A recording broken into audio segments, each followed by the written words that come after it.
Right, hello wine-drinking people. Time for more of what I've had to drink yesterday and a short visit from our friend Trey from the Spire Collection, which is one of the branches of the Jackson family, and he's got some great wines under his auspices. This was like a little warm-up for our Master Sommelier Throwdown.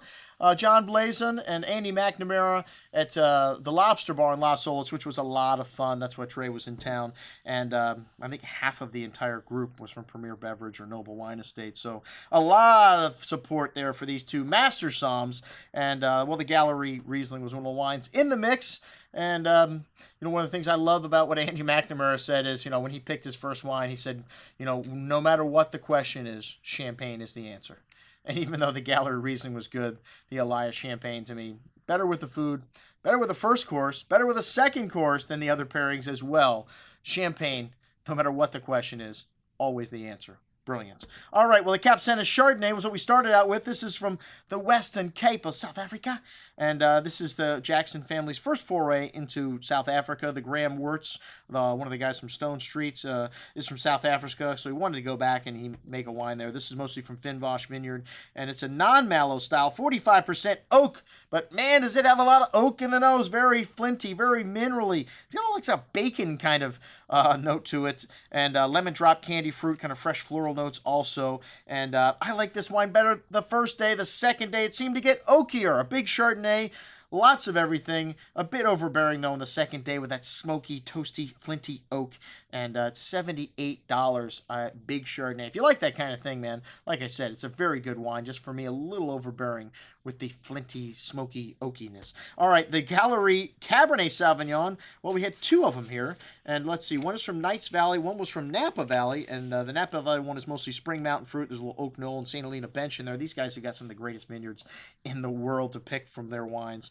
And this is a wine that... the Laura Diaz Munoz is the winemaker, and you really notice the difference in the two valley. The Knights Valley fruit here, both of them are made the same exact way, 19 months in oak, 15.5% new. But the Helena, Montana vineyard, wow, it was really cool to taste that next to the 12 Galerie wine because they're both from the same vineyard. To me, just had a little more richness, a little more forwardness in the fruit of these 2012 comparison.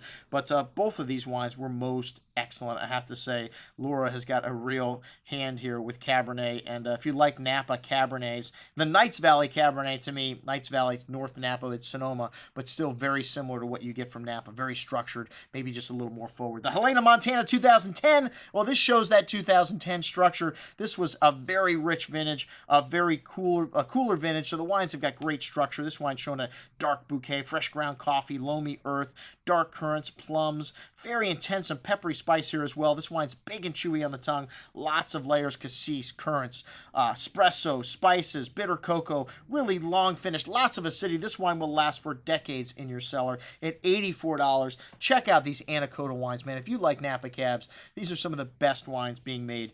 Knights Valley, Napa, or Sonoma. All right, the Galerie Riesling was up next. This is the old Terra Valentine Vineyard up on Spring Mountain, and this one has a beautiful bouquet, man. Riesling also one of the great answers to food and wine pairing questions. Riesling goes with a lot of different foods, very diverse. This wine's got a lovely green apple, kind of lime, citrus, Jolly Rancher candy, and bright and refreshing on the tongue. You notice a bit of residual sugar here, but so much crisp acidity, it balances it out. That apple, that lemon lime citrus, little tongue-tingly minerality, some floral notes at the end, just excellent juice at $24. That's what we had to drink with our friend Trey from the Spire Collection. I'm your host, Andrew Lampasoni, signing off for the Wine Watch, saying remember, always drink the good stuff first.